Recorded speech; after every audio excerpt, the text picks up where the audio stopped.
Bismillahirrahmanirrahim. Assalamualaikum warahmatullahi wabarakatuh. Alhamdulillah wassalatu wassalamu ala rasulillah la nabiyya ba'dah.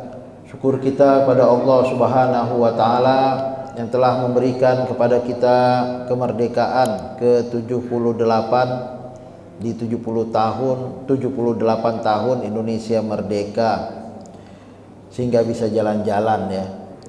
Salawat dan salam kita sampaikan kepada Nabi Muhammad Sallallahu Alaihi Wasallam yang menganjurkan kepada kita untuk tidak pergi kecuali ke tiga tempat: Masjidil Haram, Masjidil Aqsa, Masjidil Nabawi, ke Masjidil Aqsa. Jika sudah jalan-jalan ke sana, bolehlah keliling dunia ya. Ya. Bapak Ibu yang dirahmati Allah, terima kasih kita kepada BKM, terima kasih kepada Bapak Ibu yang telah hadir pada Ahad malam Senin yang penuh dengan keberkatan ini.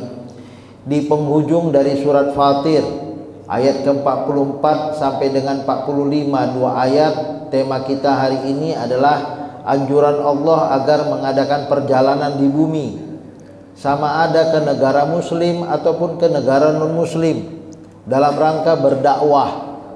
Di mana itu gambar di Afrika, di Amerika Latin itu ya. Amerika Latin itu ada patung Yesus yang besar di Brazil. Dan kawan-kawan kita dari Malaysia, Yayasan An-Nida itu berdakwah ke sana. Dan alhamdulillah ketidaktahuan mereka akan Islam membuat mereka dengan antusias untuk masuk Islam.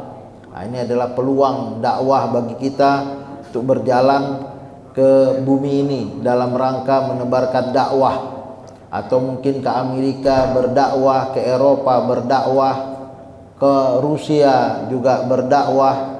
Dan kita menemukan dulu Islam agama yang tidak diperhitungkan di dunia, sekarang agama yang diperhitungkan. Di Eropa menjadi agama kedua terbesar setelah Nasrani, begitu juga di Eropa yang dulunya nomor 3 setelah Yahudi. Bapak Ibu yang dirahmati Allah, kesimpulan dari anjuran Allah agar mengadakan perjalanan di bumi dari kajian kita nantinya, bahwa bertamasa itu untuk merenungi bahwa Allah itu kuat. Allah itu kuat. Inilah dia kesimpulan yang akan kita dapat. Walaupun mungkin terkesan kok nomor 2 di dunia, atau dulu nomor 3, atau bahkan belum pernah disentuh oleh komunitas seperti di Amerika Latin. Kok Allah itu kuat, kita akan membahas itu. Pertemuan ini juga berujung pada kesimpulan terakhir di ayat terakhir dari surat Fatir. Ditunda bukan berarti dilupakan. Secara umum surat Fatir yang hari ini kita tutup itu memiliki dua poin penting. Al-ghayah min khalqil insan wa masyirihi. Jadi ayat 1 sampai 28 itu membahas tentang tujuan dari penciptaan manusia dan akhir dari perjalanannya. Maka disebut dengan surat Fatir, fitrah. Fitrah kita ini ingin tahu hidup ini untuk apa, kemana kita melangkah dan kemana akhir dari langkah kita. Ya, maka orang yang beriman itu di ayat pertama dari surat Fatir ini langsung as-sana Allah. Dia bersyukur pada Allah karena Allah memberikan hidayah sehingga dia tahu jalan melangkah menuju ridho dan surganya, dan seterusnya. Kemudian pada penggalan kedua, nazaratul mu'min lil kaun wal hayah. Jadi bagaimana persepsi mukmin tentang alam raya dan kehidupan. Tadi tujuan, sekarang tentang kehidupan ini. Maka fadlu wa jaza'u qari'il Qur'an yang kita bahas di penggalan kedua di ayat 29 sampai 35, bagaimana hidup ini menjadi indah karena kita memahami Al-Qur'an itu. Dan halul kuffar fi jahannam, akhirnya mereka yang kafir itu mau tidak mau masuk neraka. Dan hari ini di ayat 44-45, ihlakul kuffar ba'da ihmalihim, hancurnya kafir setelah mereka meremehkan tentang Islam, tentang keberadaan Allah, tentang kebenaran surga dan neraka, tentang efektivitas Al-Quranul Karim dalam kehidupan dunia yang fana dan di akhirat kelak. Untuk itu kita bahas bersama-sama firman Allah Subhanahu wa taala ayat 44 sampai 45. Kita mulakan dengan sama-sama membacanya, dimulai dari ta'awuz. A'udzubillahi minasyaitonir rajim. Bismillahirrahmanirrahim. Awalam yasiru fil ardi fayanzuru kaifa kana aqibatul ladzina min qablihim wa kanu ashadda minhum quwwah wa ma kana Allahu liyu'jizahu min syai'in fis samawati wala fil ardi innahu kana aliman qadira. Walau yu'akhidullahu an-nasa bima kasabu ma taraka ala zahriha min dabbah walakin yu'akhiruhum ila ajalin musamma fa iza jaa ajaluhum fa innallaha kana bi'ibadihi basira. Shadaqallahul azim. Pada pertemuan yang lalu, kebenaran Allah dan tidak berdayanya sembahan selain Allah, langit yang kokoh tanpa atap, bukti bahwa Allah maha kuasa. Jadi Allah menunjukkan kekuasaannya pada pertemuan yang lalu di langit dan di bumi. Innallaha yumsikus samawati wal ardo antazula. Allah lah yang memegang kendali langit dan bumi sehingga tak goyah dan tak jatuh. Rupanya bumi tempat kita berpijak, bertambah ilmu pengetahuan manusia, bertambah jelaslah bahwa bentuknya bulat dan dia berada di udara. Ini bola yang ngambang ini bisa saja jatuh, namanya juga bola yang ngambang. Alhamdulillah nggak jatuh-jatuh. Sebagaimana bulan pun nggak jatuh nimpa bumi, matahari nggak jatuh nimpa bulan dan bumi. Kalau jatuh ini kiamat lah namanya. Dan uniknya Allah juga yang memegang langit. Sampai sekarang langit itu masih misteri. Dulu mungkin orang mengatakan langit di atas kita, dan sampai sekarang kita pun masih mengatakan bahwa langit di atas kita. Rupanya langit ada juga di bawah kita, karena namanya bumi itu bulat. Jadi bumi ini dikelilingi langit. Di atas ada langit, di bawah ada langit, di kanan ada langit, di kiri ada langit. Di segala penjuru mata angin itu ada langit. Dan langit itu yang mana? Kita naik pesawat sudah begitu tinggi, dari atas permukaan laut masih biru juga di atas sana. Di mana langit itu? Di bawah kita sudah awan. Misteri. Yang berkuasa mengatur ini Tuhan yang bernama Allah. Ya wala in zalata in amsakahuma min adi min ba'dihi innahu kana haliman ghafura. Dan Allah maha lembut, Allah maha pengampun. Wa aqsamu billahi jahda aymanim la in ja'ahum nazirun la yakunanna ahda min ihdal umam falamma ja'ahum nazirun ma zadahum illa nufura. Allah ingin menegaskan semua penguasa langit dan bumi ini namanya Allah, dan manusia secara naluri mengakui ada kekuatan yang maha dahsyat di alam raya ini. Dan itu bukan saya, bukan bapak-bapak, bukan ibu-ibu, bukan ayah, bukan emak, bukan nenek moyang kita. Sejak lahir manusia, alam ini sudah begitu bulat buminya, begitu biru langitnya, tanpa pernah kita mengecat langit yang sudah mulai pudar. Karena apa? Karena sudah kena sinar matahari. Enggak lah ya, rumah kita mungkin pudar. Sebagaimana masjid ini sudah direnovasi lagi, karena itu buatan manusia.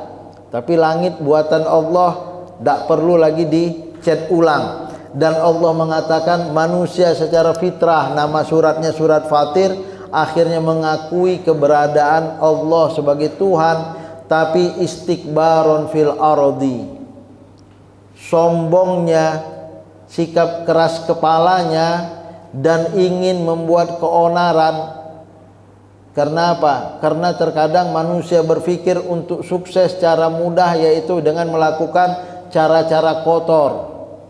Wa makrus sayyi, walaupun sebenarnya cara elegan yang bersih sampai juga, tetapi pikiran kotor, wa makrus sayyi, dan kesombongan membuat nilai-nilai ketuhanan itu hilang.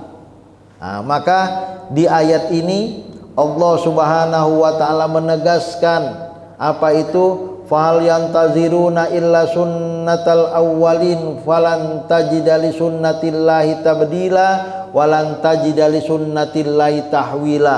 Aturan main Allah tetap dan tak berubah dari sejak zaman Nabi Adam manusia pertama hingga sekarang, dan nanti wafat pun aturan mainnya apa? Bahwa alam raya ini Allah yang ngatur. Yang keras kepala, yang merusak sistem dan aturan main, tetaplah kalah di dunia dan neraka di akhirat. Allah menegaskan itu. Awalam yasiru fil ardi, coba lihat di muka bumi ini, di bumi ini, jalan-jalanlah, kata Allah. Awalam yasiru fil ardi, tidakkah mereka bepergian di bumi? Dulu di muka, sekarang di dalam bumi. Karena kita jalan rupanya di dalam bumi. Ada atmosfer yang merupakan bagian dari selaput bumi yang begitu tipisnya. Kalau kita berjalan di muka bumi, di atas atmosfer, terbanglah kita. Jadi atmosfer bagian tak terpisahkan dari bumi. Maka Allah konsisten mengatakan fil ardi, bukan alal ardi, bukan di atas bumi, tapi di dalam bumi. Jalan-jalanlah, fayanzuru, lihat-lihat. Jadi berjalan itu untuk mengambil inspirasi, untuk mengambil ibrah, untuk mengambil pelajaran, untuk merenung. Fayanzuru kaifa kana aqibatul lazina min qablihim, bagaimana kesudahan orang sebelum mereka yang mendustakan Rasul, yang pada ayat 43 atau 42 disebutkan istikbaron fil ardi, orang yang petentang-petenteng di bumi. Contoh yang tertuang dalam Al-Quran, Fir'aun, Raja Namrud, atau Abu Jahal, Abu Lahab pada zaman Nabi Muhammad. Mereka ini mendustakan Rasul. Akibatul lazina min qablihim wa kanu asyadda minhum quwwah, padahal orang-orang itu lebih besar, lebih hebat kekuatannya daripada mereka. Kaum Nabi Nuh lebih dahsyat lagi, dihancurkan Allah. Kaum Nabi Hud, kaum Nabi Lut habis, punah binasa. Kaum Nabi Musa, Fir'aun habis juga. Namrud pada zaman Nabi Ibrahim tak kalah dahsyat habisnya. Abu Lahab, Abu Jahal juga habis, padahal mereka mengerahkan sekuat tenaga untuk melawan para rasul dan para nabi, tapi berujung dengan kanu asyadda minhum quwwah. Walaupun mereka lebih hebat, tapi kehancuran mereka pasti. Kenapa? Wa ma kana Allahu liyu'jizahu min syai'in fis samawati wala fil ard. Kenapa? Karena tidak ada suatu pun yang dapat melemahkan Allah, baik di langit maupun di bumi. Jadi sebenarnya bukan mereka melawan nabi, bukan mereka melawan rasul, bukan mereka melawan Al-Quran, tapi mereka sebenarnya sedang berhadapan dengan Allah Subhanahu wa ta'ala. Maka Allah mengatakan bukan wa makana rasulu liyu'jizahu min syai'. Bukan para rasul nggak bisa dilemahkan, para rasul bisa dilemahkan. umat Islam bisa dilemahkan, Al-Quran bisa dibakar, bisa ditendang-tendang, bisa dirobek-robek sebagai wujud penistaan. Tapi ketika mereka itu melakukannya sebagai wujud pertentangan, penantangan, penghinaan terhadap Allah, mereka tak bisa melawan Allah. Fir'aun mati kena air aja mati dia, bukan kena bom, tenggelam, nggak pandai berenang. Saya rasa pandai,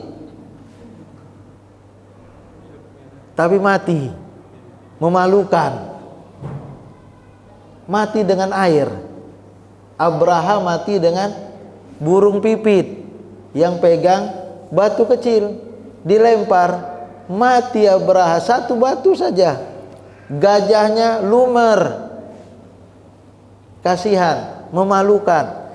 Kalau gajah lawan dinosaurus masih oke, ya kan, imbang. Gajah lawan burung kecil, toiron ababil, satu burung, bukan tuyuron, satu burung untuk satu gajah.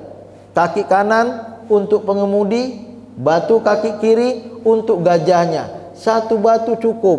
Sebesar apalah batu itu? Orang kakinya pun kecil.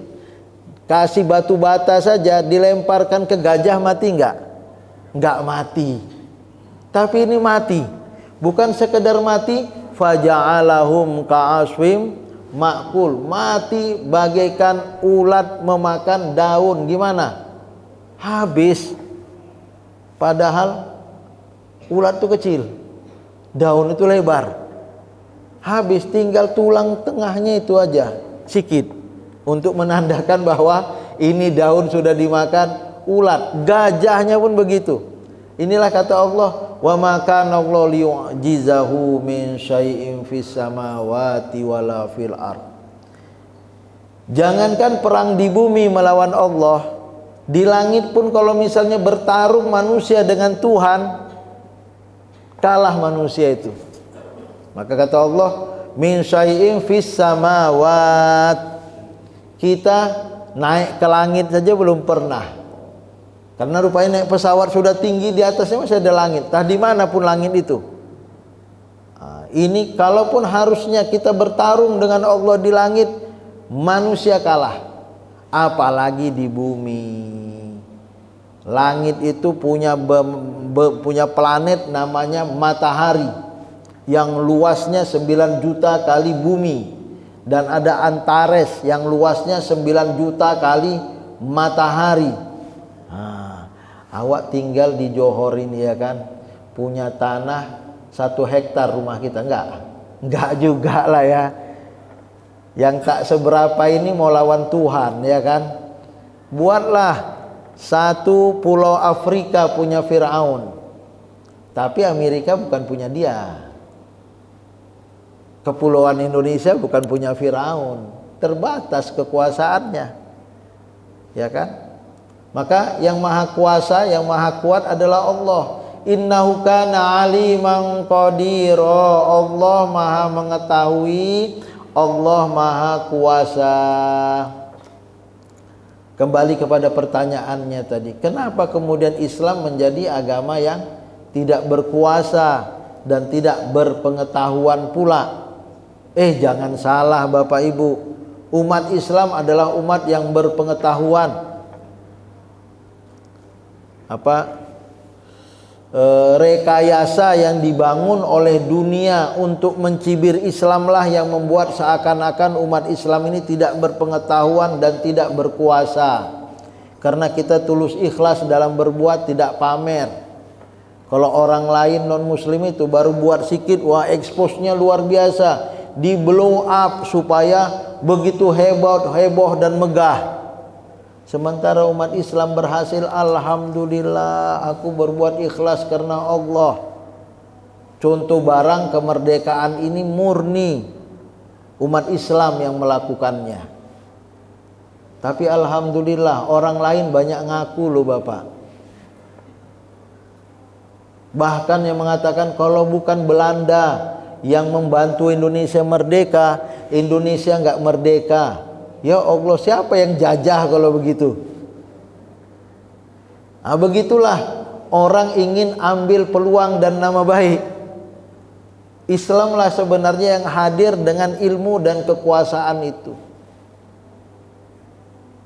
Apalagi zaman sekarang, kita menemukan bagaimana dunia zaman sekarang dengan narkobanya, dengan pergaulan bebasnya, dengan mirasnya, dengan akses yang begitu mudahnya. Hanya umat Islam dan putra-putri yang betul-betul dijaga oleh ayah emaknya menjadi generasi tangguh. Kalau generasi lain, ya Allah, belasan tahun sudah hamil di luar nikah. Masa depan anak-anak generasi bangsa sudah gak bisa dijamin di Eropa, di Amerika itu. Yang masih terdidik, terjaga dari LGBT, ya umat Islam lah, yang masih peduli dan sudah mulai masuk ke Indonesia. Kita masih menjaganya karena kita sayang negara kesatuan Republik Indonesia ini. Maka Allah mengatakan, aku maha mengetahui dan aku beri pengetahuan kepada muslim mukmin. Aku maha kuasa, aku beri kekuasaan kepada mukmin muslim. Kalaupun ada orang lain yang merasa lebih hebat, itu bagaikan permukaan air laut, buih. Yang hakikat kekuatan ada pada Allah yang diberikan kepada hamba-hambanya yang dicintainya. Inilah fitrah.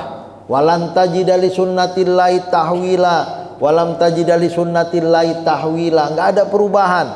Aturan main Allah, yang beriman pasti di sportnya, didukungnya, luar dalam, dunia akhirat.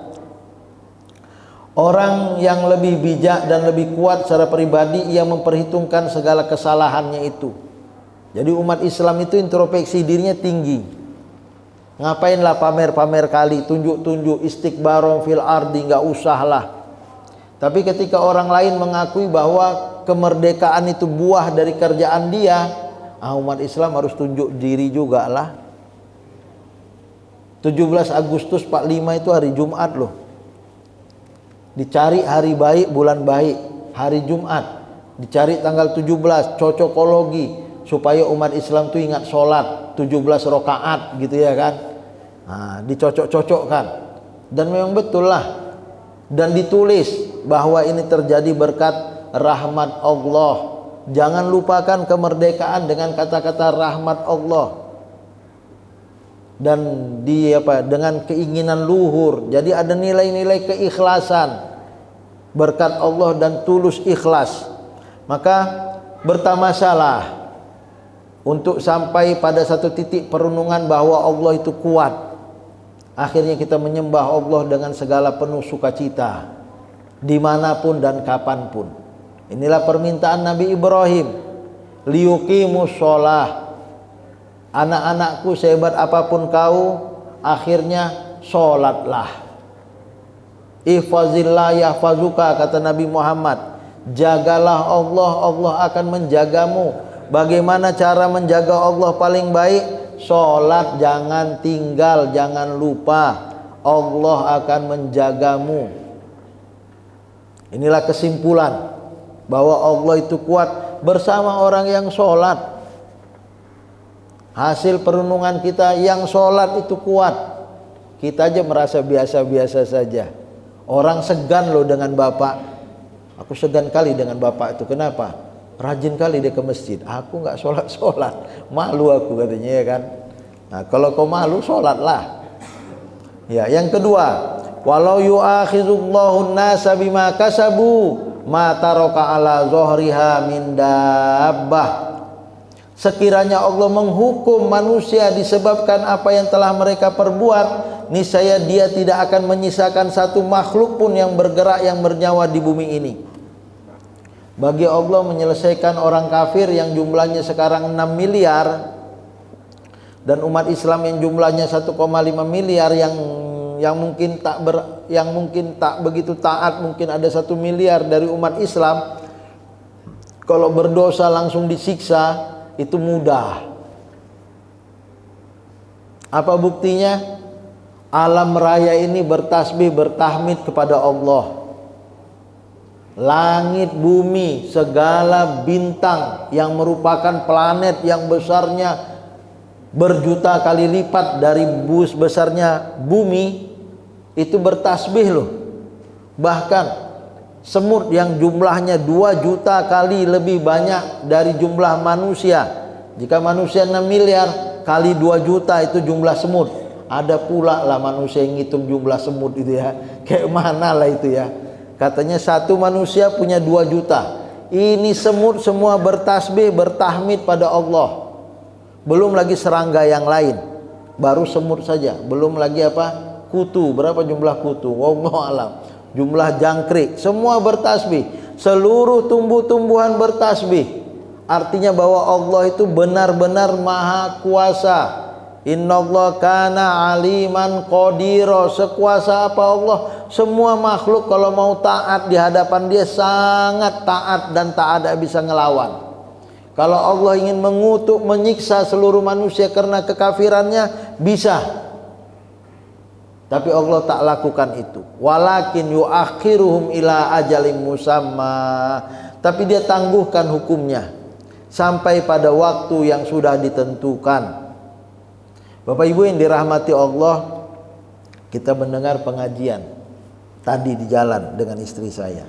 Jadi ada ustadz yang mengatakan, kalau kita sholat, masuk sholat wajib ini dan berdoa untuk mengharapkan kesuksesan akhirat, maka kita mendapatkan kesuksesan akhirat di akhirat, kesuksesan dunia, maka kita akan mendapatkan kesuksesan dunia di akhirat masuk neraka. Kalau kita berdoa, doa sholat duha supaya rezeki kita murah di dunia ini, Allah berikan kepada kita rezeki yang murah di dunia ini, di akhirat masuk neraka. Kalau kita sholat tahajud, mewek-mewek, nangis-nangis untuk minta keperluan dunia, pekerjaan didapat, anak dapat jodoh, dapat anak, dapat cucu, dan Allah berikan itu semua, di akhirat masuk neraka. Kayak mana menurut Bapak Ibu? Cocok itu? Enggak cocok lah ya. Enggak cocok lah. Yang saya katakan, Ustadz ini agak salah sedikit. Yang ini berlaku bagi orang kafir. Surah Al-Baqarah jelas, wa minhum may yaqulu rabbana atina fid dunya wa ma lahum fil akhirati min khalaq.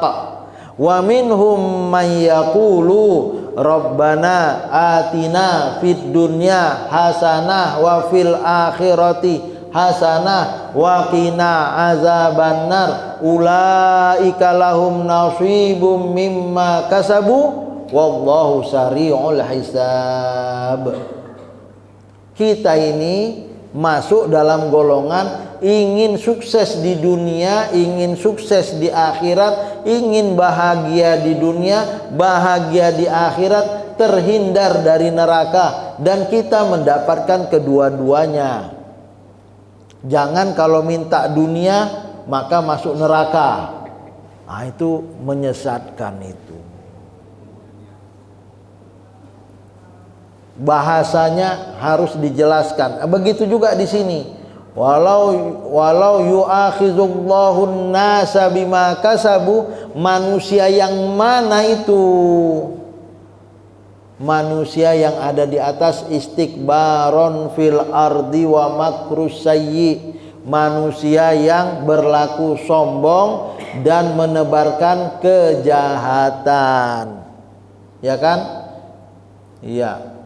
Bima kasabu, orang yang berbuat jahat, melakukan kekafiran, disiksa Allah itu bisa. Tapi Allah tak siksa itu.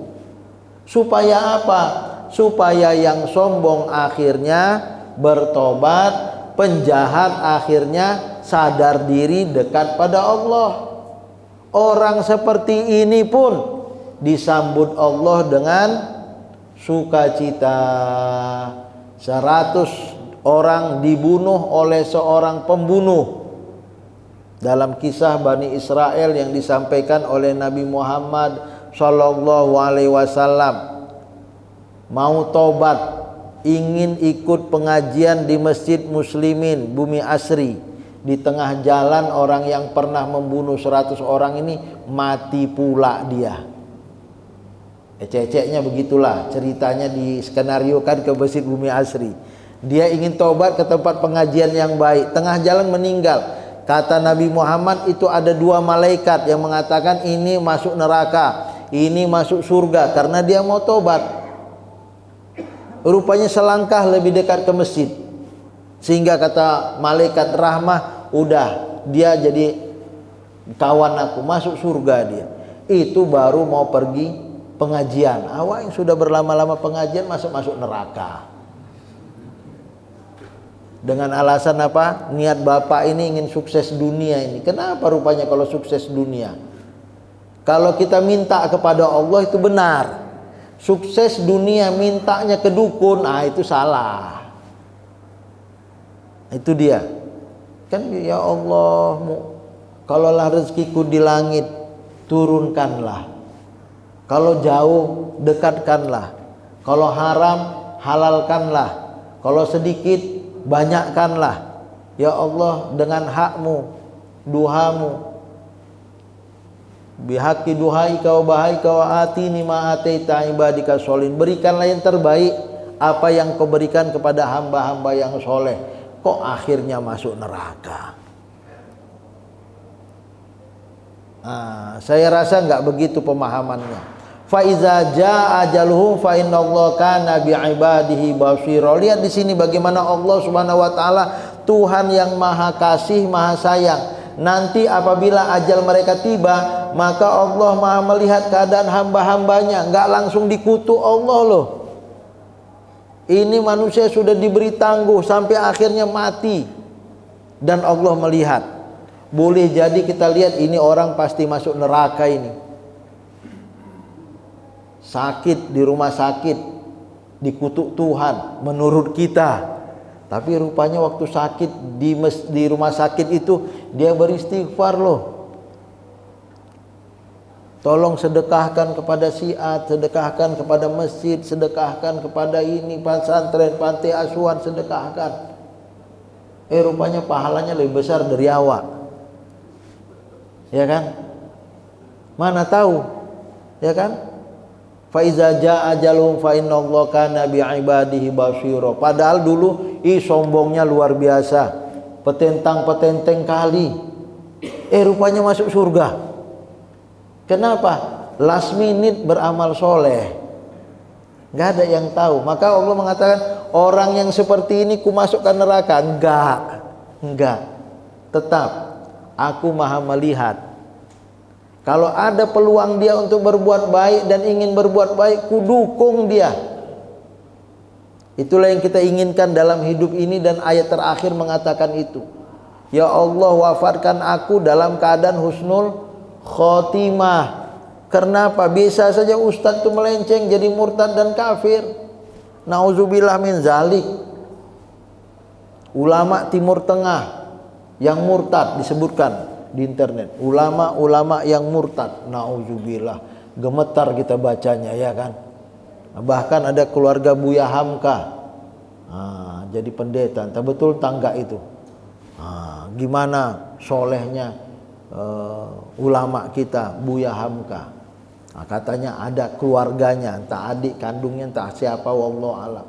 Tapi pelajaran yang penting bagaimana kita menjadi hamba Allah yang husnul khotimah. Inilah di perjalanan hidup yang perlu kita sadarkan diri kita. Walaupun di sana banyak pengalaman hidup, kan ini suruh jalan-jalan ini. Jalan-jalan kan akhirnya introspeksi dirilah. Ya Allah, beginilah, kasihanlah kawanku sakit tak sembuh-sembuh. Menurut kita kasihan, dia yang kasihan lihat kita. Kok sehat jauh dari Tuhan, aku penyakitan dekat dengan Allah. Gitu ya kan? Ya kan? Kita kasihan lihat dia. Sebenarnya kita yang harus kita dikasihani, ya kan? Sudah sehat masih tak mau dekat dengan Allah.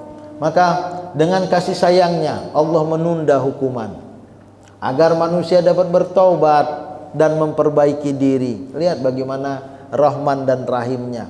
Selanjutnya manusia masuk ke dalam surganya. Tetap peluang untuk menjadi orang baik dibuka, lebih karena kasih sayangnya daripada karena mengandalkan amal ibadah yang telah dilakukan. Wah, enak gini berdakwah itu. Jangan akhirnya orang Islam masuk neraka kau. Janganlah. Kita dukunglah orang Islam supaya masuk surga. Ada jumlahnya 2 miliar, 1,5 miliar, di orang kafir 6 miliar. Masa yang 1,5 miliar ini 1 miliar atau 1,5 miliarnya masuk neraka juga, tinggal awak sendiri di surga? Kan gak enak, ya kan? Masuk surga sendirian pun gak enak lah. Maka ditunda bukan berarti dilupakan. Allah Maha penerima taubat. Apakah mereka tidak mengetahui bahwa Allah menerima taubat dari hamba-hambanya dan mengambil sedekah-sedekahnya, dan sesungguhnya Allah Dialah Maha penerima taubat, Maha penyayang. Alam ya'lamu annallahu wa yaqbalu taubata an ibadihi wa ya'khudhu shadaqat wa annallahu wat-tawwabur rahim. Dengan demikian dapat kita ambil kesimpulan. Berapa menit lagi kita ini? Ya, sedikit lagi. Ya, dapat kita ambil kesimpulan, bertamasya, jalan-jalan, ya, untuk merenungi bahwa Allah itu Maha Kuat. Ditunda bukan berarti dilupakan, tapi diberi kesempatan. Alhamdulillah, pada ayat sebelumnya kan begitu.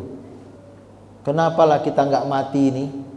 Karena boleh jadi kita masih diberi kesempatan untuk bertobat. Kenapa kawan kita cepat wafat? Boleh jadi mereka sudah banyak pahalanya, jadi cepat wafat bagus itu. Nah, kalau awak ini lama bukan karena baik-baik kali, belum tentu juga, termasuklah Ustadz Jainal. Tapi boleh jadi masih diberikan kesempatan oleh Allah untuk bertobat dan memperbanyak amal. Wallahu a'lam. Yang ingin bertanya kami persilahkan.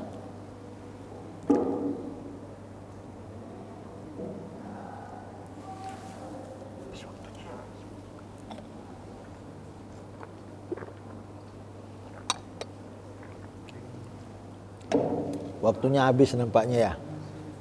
Tanggung, kita tutup sajalah ya.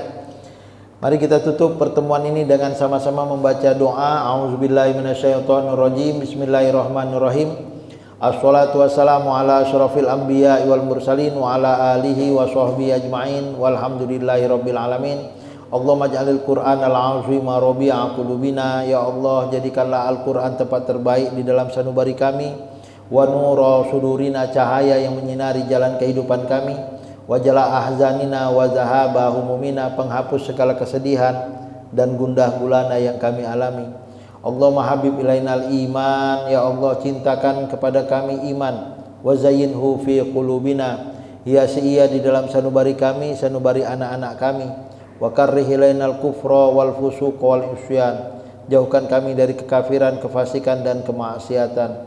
Waj'alna minar rasyidin, jadikanlah ya Allah kami hamba-Mu yang cerdas dengan memilih iman dan menjauhi kekafiran. Allahumma ja'al jam'ana hadza jam'an marhuma. Ya Allah, jadikanlah pertemuan kami pertemuan yang penuh dengan rahmat dan kasih sayang. Wa tafarruqana min ba'dihi tafarruqan ma'suma. Perpisahan kami setelah ini perpisahan yang penuh dengan keampunan dan kemaafan.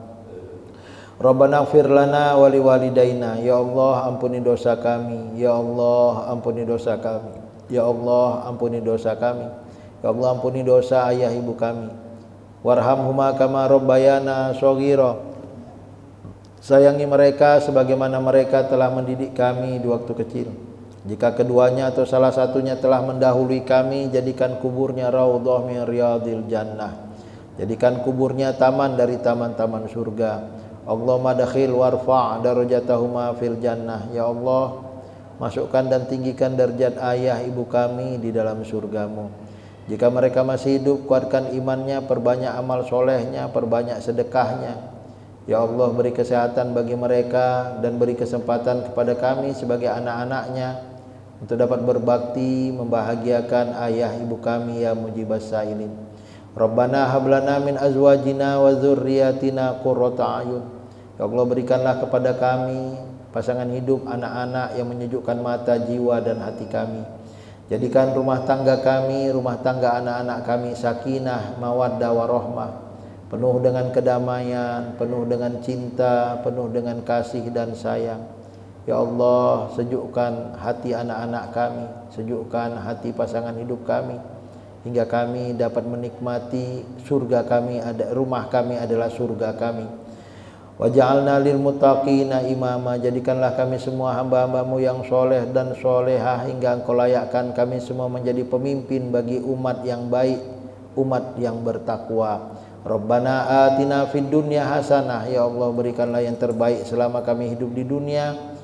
Wafatkan kami semua dalam keadaan husnul khotimah. Wa fil akhirati hasanah, berikanlah yang terbaik ketika kami berada di akhirat. Wa qina azabannar, jauhkan kami dan keluarga besar kami dari siksa api neraka. Subhana rabbika rabbil izzati amma yasifun, wa salamun alal mursalin, walhamdulillahi rabbil alamin.